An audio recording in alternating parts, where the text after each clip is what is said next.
자, 지금부터는 오늘장 국내 증시 투자 전략 함께 고민해 보겠습니다. 자, 어제 시장을 한마디로 표현하면 기다리던 소식들에 화답을 해주는 그런 장세였다라고 볼 수 있겠는데요. 가장 먼저는 원전이었죠. 체코 수주 결과가 나오면서 장 초반부터 급등을 했는데 막판으로 갈수록 윗꼬리가 달리고 이후로는 음봉으로 전환되면서 약간은 좀 아쉽게 마무리가 됐습니다. 자, 반도체도 기대했던 소식들이 꽤나 많았습니다. 일단 TSMC 실적도 나왔고요. 그리고 삼성전자 측에서는 CXL에 대한 코멘트까지 언급을 했습니다. 이와 더불어서 가장 고대했었던 HBM 향 이슈까지 전해졌었다는 점 잠시 뒤에 또 살펴보고요. 또 대왕고래는 정부 차원에서 예타와 관련해서 타당성을 면제해주겠다라는 뉴스가 전해졌고 끝으로 화장품은 약간 좀 결은 다른데요. 어제 저희가 브리핑 시간에 저평가 실적주에 대한 언급을 했었는데 그 안에서 화장품 섹터, 그 안에서 대장주들 한번 주시해 보시라라는 데 있어서 어제 이렇게 어려운 시장에서도 상당히 좀 잘 버텨줬다라는 점에서 다시 한번 말씀드리도록 하겠습니다. 자, 이렇게 어제 시장 전체적으로 봤을 때 너무도 기다렸던 만큼 반응도 또 그만큼 빨랐던 것 같은데요. 자, 그런데 그 소식 과연 진짜일까요? 오늘 이 시간에는 그 소식들에 대해서 좀 점검하고 팩트를 체크해 보도록 하겠습니다. 자, 먼저 반도체입니다. 자, 그동안 참 상반기 참 잘 갔었는데 갑자기 돌연 미국발 노이즈들이 커지고 또 ASML 실적이 3분기 가이던스를 확인해 봤더니 시장의 예상치보다 좀 부진하게 나오면서 이제는 반도체가 피크아웃이다라는 얘기까지 시장에서 곳곳 들리고 있는데요. 자, 피크아웃. 가동률이 최대에 달하고 이에 대응하기 위해서 어떻게 보면 좀 캐펙스를 최대치까지 늘렸을 때도 불구하고 나오는 얘기가 바로 피크아웃입니다. 그런데 이 피크아웃 진짜일까요? 이 논란들을 한 번에 불식시킬 수 있는 세 가지 이슈가 어제 한꺼번에 나왔습니다. 자, 하나씩 살펴보시죠. 먼저 가장 기다렸던 소식이 있죠. 삼성전자의 HBM이 엔비디아의 퀄 테스트를 통과했다라는 겁니다. 이 많은 외신들에서 나온 건데 결론부터 말씀을 드리면 확인해본 결과 정보 출처는 불명확하다는 겁니다. 하나씩 보실까요? 자, 먼저 타이메이티라는 중국의 언론에서 보도한 기사인데요. 대만의 공급 소식통을 통해서 삼성전자 HBM3E가 엔비디아 테스트를 통과했다라는 사실을 접했다라는 거고요. 이어서 또 다른 중국의 언론입니다. 경제일보에서는 공급망에 따르면 HBM3가 엔비디아 인증을 통과했고 이와 더불어서 이 HBM을 생산하기 위해서 D램 쪽에 할당량을 더 주기 때문에 나중에는 결론적으로 D램의 가격까지 올라갈 것이다라는 첨언까지 더 덧붙였습니다. 그리고 이런 중국 기사뿐만 아니라 영어로 된 캐나다의 기사도 있었는데요. 마찬가지로 삼성전자가 엔비디아 HBM3E의 적격 테스트를 통과했다라는 겁니다. 자, 그런데 이 세 가지 기사에서 모두 공통적으로 확인해 볼 수 있는 건요. 바로 대만의 공급 소식통이 누구인지 또 여기서 말하는 공급망이 누구인지와 더불어서 이 분기 시점에 대한 이야기도 조금은 다르다는 사실을 확인할 수 있었습니다. 자, 때문에 전체적으로 봤을 때 아직까지 정보 출처를 확인할 수 없다라는 점. 결국에 우리들은 7월 31일이죠. 이제 말에 있을 삼성전자 본실적 발표 컨퍼런스 콜에서 나오는 부분들을 정확히 확인할 필요가 있다라는 사실을 말씀드립니다. 자, 그런데 삼성전자 아니라요. SK 하이닉스에서는 HBM에 여전히 드라이브를 걸고 있다는 사실을 확인할 수 있는 뉴스가 있었습니다. 자, SK 하이닉스 이천 공장에서 상반기에 이 장비 수입액만 무려 1조 원에 달한다라는 보도가 나온 건데 자, 이 전체적인 소식들을 취합해 봤을 때 결국에는 HBM향 캐펙스가 여전히 증가 추세에 있음을 확인할 수 있었습니다. 자, 첫 번째 팩트 체크 마쳤고요. 자, 두 번째 성적표로 넘어가 보시죠.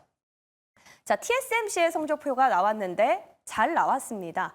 일단 매출이나 영업이익은 전년 동기 대비해서 오른 거를 확인할 수 있었고요. 그리고 순이익은 2,478억 달러가 나오면서 시장의 예상치였던 2,350억 달러보다 한 100억 달러 정도 높았음을 확인할 수 있었는데요. 자, 다만 그 전일에 나왔었던 ASML의 실적이 약간 아쉽다는 평가가 나왔던 게 사실은 2분기 실적은 매출이나 수주단에서 봤을 때 괜찮았지만 3분기 예상했던 가이던스보다 매출이 덜 나올 것이라고 회사 측에서 집계를 한 부분이 문제가 됐던 겁니다. 그런데 그도 그럴 것이 ASML의 경우에는 중국향의 매출, 그러니까 중국에 공급하는 장비의 매출이 높은 상황에서 자, 이렇게 보수적으로 가이던스를 잡을 수밖에 없었던 사실을 우리가 또 용인할 수 있는 부분이죠. 자, 이렇게 성적표까지 팩트 체크가 됐고요. 이제 끝으로 그 밖에 성장 동력에 대한 부분도 코멘트가 마침 나와줬습니다. 자, 삼성전자가 이제 HBM 시장을 넘어서 CXL 쪽에서는 확실히 패권을 잡겠다라는 얘기인데 이제 하반기에 이 CXL 시장이 본격적으로 개화가 된다 해도 우리들은 제품까지 준비가 됐다라고 밝히면서 이 삼성전자의 CXL 관련 장비를 공급하고 있는 엑시콘이 장 막판에 20% 넘게 급등을 했고요. 그 밖에 네오셈과 오킨스 전자의 상승폭까지 확인할 수 있었습니다. 자, 이렇게 봤을 때 전체적으로 반도체 업황이 회복되고 있다라는 사실, 이와 더불어서 AI 반도체 쪽은 수요가 확실히 급증하고 있다라는 사실까지 확인할 수 있었는데요. 자, 이로 인해서 삼성전자 첫 시작은 아주 불편한 듯 보였지만 장 막판에 뒷심을 발휘해주면서 강보합권까지 올라왔습니다. 자, 이런 이슈들을 바탕으로 이제 반도체 쪽의 반란이 시작될 건지 잠시 뒤에 전문가들과 함께 확실하게 더 의견 좁혀가 보겠습니다. 자, 이렇게 소문에 또 화답을 했던 건 반도체뿐만은 아니었습니다. 어제 그 소문의 첫 스타트는 원전 쪽이었죠. 자, 체코 원전 수주를 따냈다. 너무도 기쁜 소식 때문에 시장이 아주 열광을 했던 것 같습니다. 장 시작할 때 한전산업 같은 경우에는 상한가에 직행을 하기도 했고요. 한전기술이나 한전KPS 마찬가지로 상한가에 근접을 했지만 꼬리가 달리면서 나중에는 음봉으로 전환한 채 마무리가 됐습니다. 자, 그런데 여기서 달렸던 꼬리의 수급들이 동해 쪽으로 간 걸까요? 이 동해에서 보시면 동해 유전과 관련해서 이런 소위 찌라시라고 하죠. 이런 뉴스가 나왔습니다. 유전에서 첫 번째 사업자 선정이 발표됐다라는 건데 제가 이 링크를 통해서 직접 들어가 확인을 해봤더니 이미 이 공고 자체는 7월 3일에 올라와 있었던 겁니다. 때문에 아직까지는 뭔가 확정된 부분이 없다라는 사실도 파악을 할 수 있는 거죠. 그런데 팩트로 정부 차원에서 한 코멘트가 있었습니다. 바로 동해 유전 시추는 예타 대상이 아니라는 건데요. 시간 관계상 다 풀어서 말씀드리긴 좀 어려워도 한마디로 요약하면 정부 차원에서도 시추나 개발 그리고 생산까지 돌입되기에는 조금 어렵기 때문에 재무 건전성을 확인하는 예비 타당성 조사까지는 할 수 없다라는 겁니다. 고로 이 사업이 어렵다라는 속내를 좀 파악할 수 있었던 기사로 볼 수 있는 거죠. 그럼에도 불구하고 한성밸브 같은 경우에는 25% 거의 상한가에 근접하는 급등세를 확인할 수 있었습니다. 자, 우리가 이런 테마성 이슈들은 어떻게 좀 대응을 해야 할지 이와 더불어서 이제 반도체 쪽이 조금 안정세를 찾아간다면 그 수급이 반도체에 가서 안정을 함께 기할지 그 부분들 오늘 같이 점검해 보도록 하겠습니다. 자, 끝으로 그 밖에 플러스 알파 요인도 확인해 볼까요? 어제 오후에 속보가 나왔는데 한 110개 병원에서 전공의 무려 7,648명이 사직 처리가 된 겁니다. 이 규모가 얼마만한지 봤더니 전체 전공의 가운데 과반에 해당하는 수치라서 하반기에 이 병원이 새로운 신규 인원을 모집하기 전까지 의료 공백이 조금 우려되는 상황인데요. 자, 이 부분까지 함께 확인해 봤습니다. 자, 그럼 저는 브리핑 여기서 마무리하고요. 이제 전문가들과 함께 의견 나누러 가보겠습니다.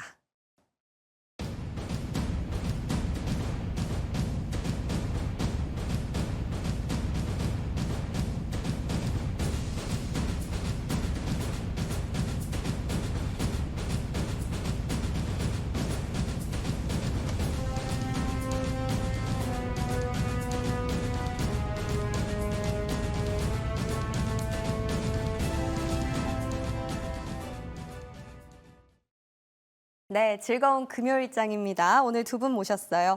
M인베스트먼트 이주연 대표, 하이투자증권 스마트 PB센터 이화진 과장입니다. 어서 오십시오. 네. 과장님 이발하셨네요? 네, 감사합니다. 밝아지셨어요. 네. 오늘 일단 반도체 얘기부터 시작을 해볼까 합니다. 어제 팩트 체크를 제가 또 좀 전에 하고 왔는데 네. 조금 확인이 더 필요한 부분도 없지 않아 있긴 하지만 그래도 더 기쁜 소식들이 많아서 오늘장 좀 기대가 되거든요. 이제 좀 반등이 시작될 거라고 보세요? 오늘 바로 반등이 나올 거라기보다는요, 이제 네. 앞으로의 추세를 그래도 좀 기대는 아직까지 여전히 유효하다 정도로 좀 생각을 하시면은 좋을 것 같습니다. 일단 어제 앞서서 말씀하신 것도 쭉 봤는데 HBM 삼성전자가 콜 테스트를 통과했다라는 얘기도 나왔었고 어제 장 후반부에는 CXL까지 그죠. 얘기가 나왔는데 사실 삼성전자의 어떤 CXL에도 기대감이 좀 많이 몰리고 있는 거는 사실이긴 합니다. 근데 아시다시피 CXL 같은 경우에는 HBM처럼 대규모 캐파 투자를 같이 동반하는 그런 것들이라기보다는 인터페이스의 한 종류라고 보시면 좋은데 그동안에는 사실 그 삼성전자 메모리 업체들의 이 CXL에 대한 어떤 좀 개발은 활발하게 진행이 됐었는데 이 CXL을 구동할 수 있을 만한 그게 좀 부족했었습니다. 근데 일단은 인텔에서 이번에 그걸 적용할 수 있을 만한 CXL 2.0을 적용할 수 있을 만한 걸 또 개발을 했다고 하니까 네. 일단은 앞으로의 삼성전자 실적 발표 이후에 어떤 컨퍼런스 콜에서 CXL 관련한 어떤 이야기가 나오는지 좀 주목을 해볼 필요는 있을 것 같고요. 그래서 앞으로 양산화 이후에 어떤 좀 수요가 좀 동반이 되는지 이런 것들도 조금 확인은 필요하다라고 생각을 하고 있습니다. 그래서 일단은 어제 조금 많이들 이제 부진한 또 시장 흐름 때문에 걱정을 하셨을 것 같은데 일단은 하반기에 삼성전자에 대한 기대감 자체는 좀 여전히 유효하다라고 보고 있고요. SK 하이닉스는 상대적으로 낙폭이 좀 과하게 떨어진 감이 없잖아 있긴 합니다만 그래도 시장이 지금 현재 상황으로 봤을 때 건강하게 흘러가기 위해서는 삼성전자가 조금 이 시장 자체를 끌어주는 역할을 해줘야 된다고 생각을 합니다. 그래서 일단 기존의 원래 그 흐름과는 다르게 SK 하이닉스가 치고 나가면서 삼성전자는 뒤따라가지 못하는 그런 좀 엇갈리는 모습들이 보였었는데 이제는 삼성전자가 좀 치고 올라오면서 SK 하이닉스도 같이 뒤따라가는 그런 그림을 좀 그려보면 좋지 않을까라고 생각을 하고 있습니다. 그래서 일단은 지금 전체적으로 미국에서부터 해가지고 불확실성이 많이 대두가 된 상황이기 때문에 이 불확실성을 극복하기 위해서는 시장에서도 좀 확실한 실적을 좀 확인하려고 하는 그런 욕구가 굉장히 클 거고요. 네, 그런 것들을 그래도 어느 정도 보여주게 된다면은 아마 시장에서는 눈높이에 부합하는 그런 결과가 나오게 된다면은 좀 만족하지 않을까라고 생각을 합니다. 그래서 일단은 삼성전자 같은 경우에는 HBM뿐만이 아니라 이제 HBM 콜 테스트가 통과하게 되면은 이 삼성전자도 HBM 쪽으로 캐파를 많이 좀 투자를 할 거기 때문에 부여를 많이 할 거기 때문에 그 디램 쪽에서의 잠식하는 효과가 굉장히 큽니다. 그런 점에서 봤을 때 디램의 어떤 가격 상승 지속 효과는 좀 어느 정도 지속이 될 거라고 생각을 하고 있고요. 그리고 추가적으로 낸드 가격까지 같이 좀 상승을 하고 있기 때문에 그런 점에서 이런 수익성에 대한 개선 효과는 좀 유지가 될 걸로 좀 예상을 하고 있습니다. 네, 그래서 일단 온디바이스 AI도 마찬가지고요. 이런 수요 자체도 같이 동반이 되고 공급 측면에서의 가격 그 상승세도 좀 이어지고 있기 때문에 그런 점에서 앞으로의 삼성전자 주가를 좀 성방으로 끌어줄 수 있을 거라고 생각을 하고 있고요. 네, 그런 점에 좀 초점을 맞춰 보시면서 기대감은 좀 유효하게 가져보시면 어떨까 생각을 하고 있습니다. 조정 중에는 그나마 반가운 조정이 건강한 조정이라는 표현 같은데 그런 표현을 해주셨네요. 근데 말씀을 계속 듣고 보니까 CXL도 그렇고 앞으로 낸드라든지 디램 쪽 수요를 고려를 했을 때 삼성전자를 조금 더 유망하게 보시는 것 같은데 다음 주에 SK 하이닉스 실적이 나오잖아요. 네. 그거를 좀 노려보는 차원에서 SK 하이닉스 접근은 어떻게 보세요? SK 하이닉스도 좀 눌림이 나왔을 때 접근하는 거는 충분히 괜찮다라고 생각을 하는데 네. 일단은 SK 하이닉스 실적 발표 저는 굉장히 중요하다고 보고 있습니다. 네. 어느 정도 좀 시장의 하나의 변곡점이 될 거라고 저는 보고 있기 때문에 일단은 SK 하이닉스 실적 발표 결과에는 좀 주목을 해보셔야 될 것 같고요. 왜냐하면 어제 또 TSMC 실적 결과 나오면서 시장도 전체적으로 좀 회복세를 보여주려는 움직임이 나왔었기 때문에 그런 점에 좀 초점을 맞춰 보시면 좋을 것 같습니다. 네. 우리 이주연 대표님께 제가 삼성전자 말씀하시길래 SK 하이닉스로 쿡쿡 찔러봤는데 안 통했네요. 화진 과장님께 찔러볼게요. 네. 어떻게 보세요? 일단 결은 살짝 다를 수는 있는데 네. 최근에 SK 하이닉스가 사실 이틀간 한 7천억 정도 외국인이 매도세로 바뀌었습니다. 물론 이제 한 달간 이제 흐름을 보게 되면 삼성전자는 롱이고 SK 하이닉스는 숏의 흐름을 보이고 있었는데 물론 그 이유는 시장에서는 그래 너네 삼성전자 물론 이게 한 달 전쯤에 젠슨왕 대표가 그 대만의 컴퓨텍스에서 계속 얘기를 했죠. 실패설은 아니고 기존에 있는 설계에 대한 변경만 요청하면 어느 정도 컬 테스트는 통과할 가능성이 있다라고 얘기를 해왔었는데 그게 이제 시장에서 계속 대만 언론에서 나오고 뭐 중국 언론에서 나오고 있는 것 같습니다. 결국에는 SK 하이닉스 실적 발표가 다음 주에 굉장히 좋죠. 왜 좋을 수밖에 없냐? 네. 기존의 디램이랑 낸드를 제외하더라도 디램 내에서의 HBM3E가 지난 3월 20일부터 양산을 시작했습니다. 어떻게 보면 2분기 때 HBM에 대한 매출 자체가 그만큼 기존에 있는 다른 그 낸드나 이쪽보다 마진폭이 굉장히 크기 때문에 네. 우리가 생각하는 이상으로 컨센보다 잘 나오게 되면은 근데 사실 외국인이 그동안 삼성전자를 샀는데 아니야 SK 하이닉스도 장난 아니게 이제 HB 중요하구나. 그럼 또 여기서 삼성전자와 SK 하이닉스 양방으로 같이 올라갈 수 있는 흐름이 있죠. 왜냐?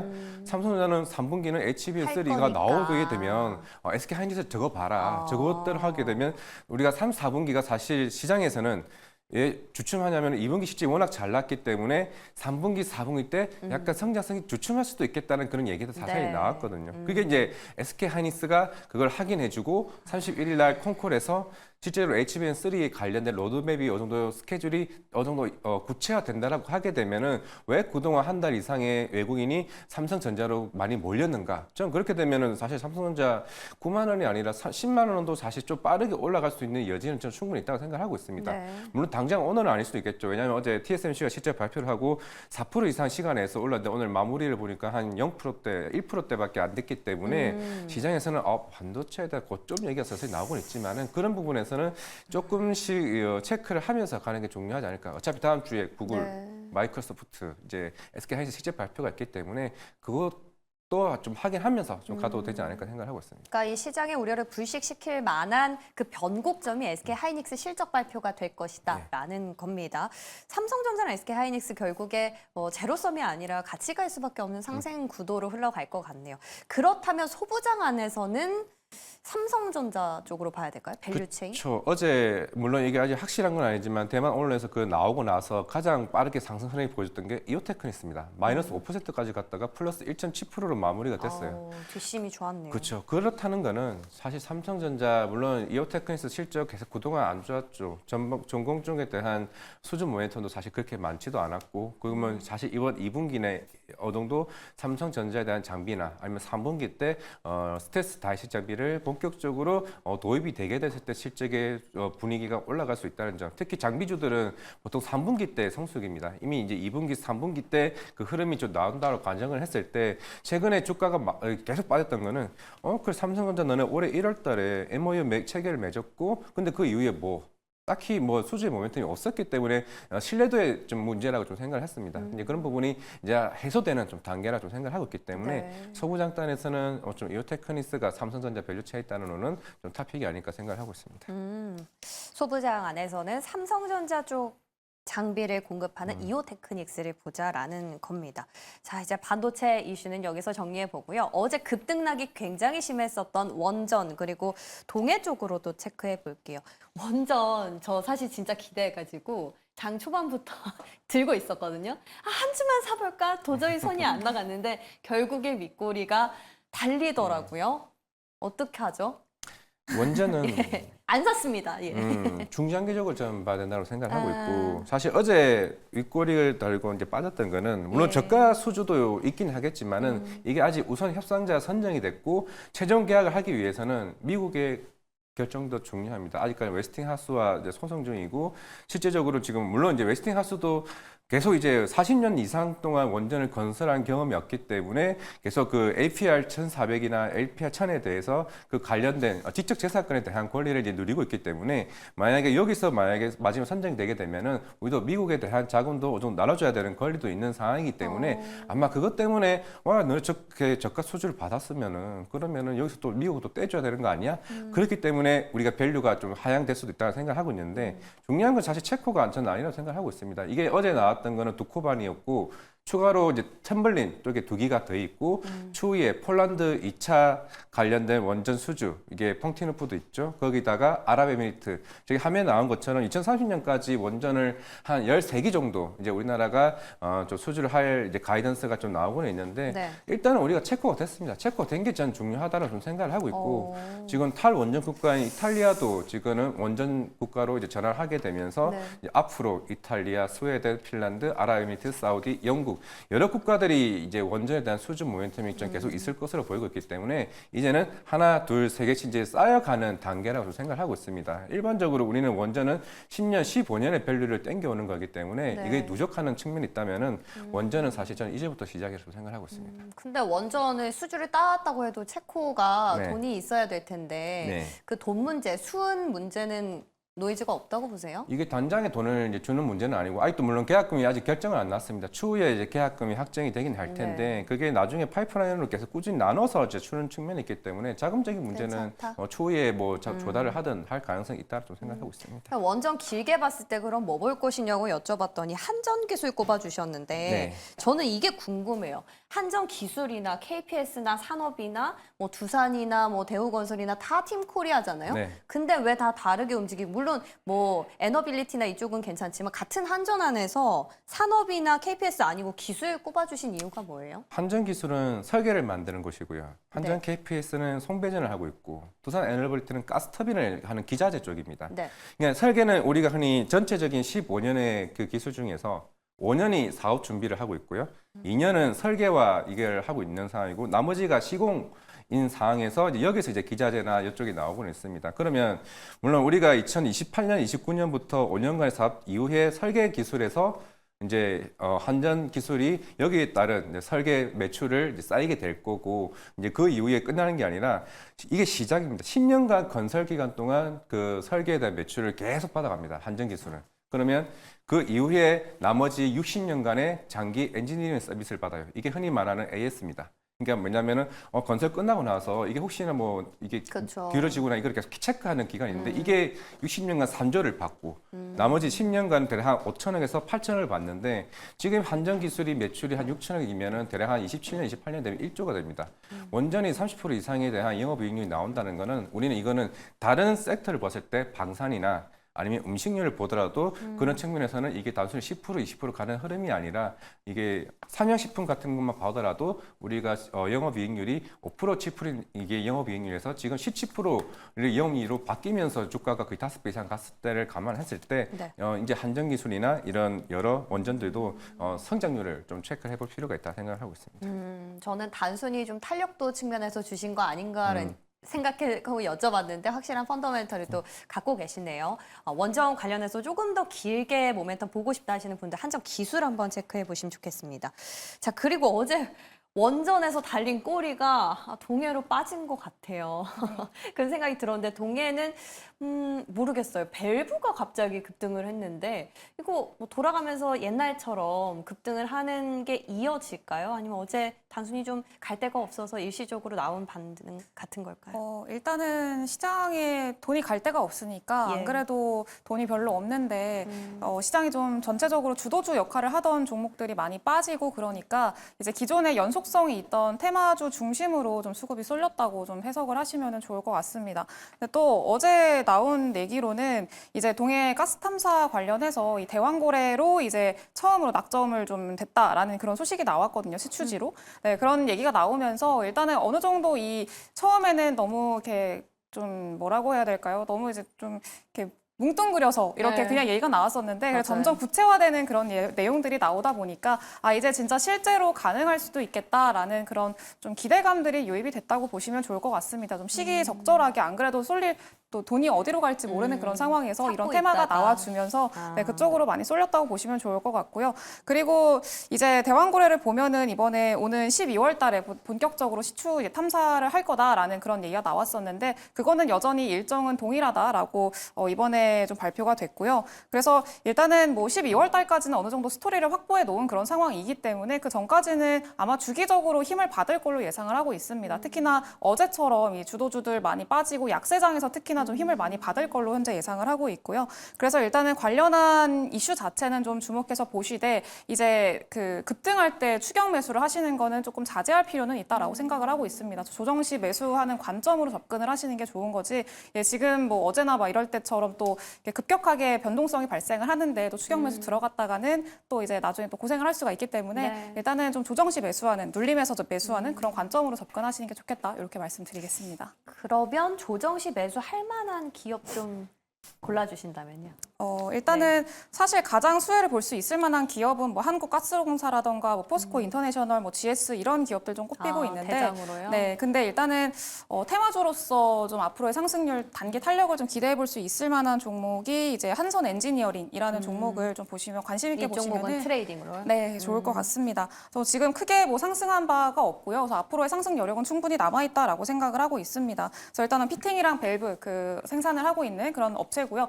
이제 하이로코리아랑 비슷한 일을 하고 있다고 보시면 좋을 것 같습니다. 그래서 동해를 이제 투자하겠다 뭐 이런 검토 소식이 나오면서 좀 크게 많이 주목을 받았던 회사가 엑슨모빌이었는데 엑슨모빌의 이전 그 벤더 회사로 좀 주목받았던 그런 것들이 좀 같이 부각이 되면서 시장에서 이제 관심, 기대감을 좀 가지고 있는 거라고 보시면 좋을 것 같고요. 그리고 한선 엔지니어링은 상장한 지 그렇게 오래된 기업은 아닙니다. 작년 11월 달에 상장을 했는데 일단 5월 달에 보호예수가 어느 정도 마무리가 되면서 보호예수 물량에 대한 리스크는 어느 정도 해소가 됐다. 그래서 앞으로 좀 추가적인 탄력세를 기대해 볼 수 있을 만큼 관심 있게 보시면 좋을 것 같습니다.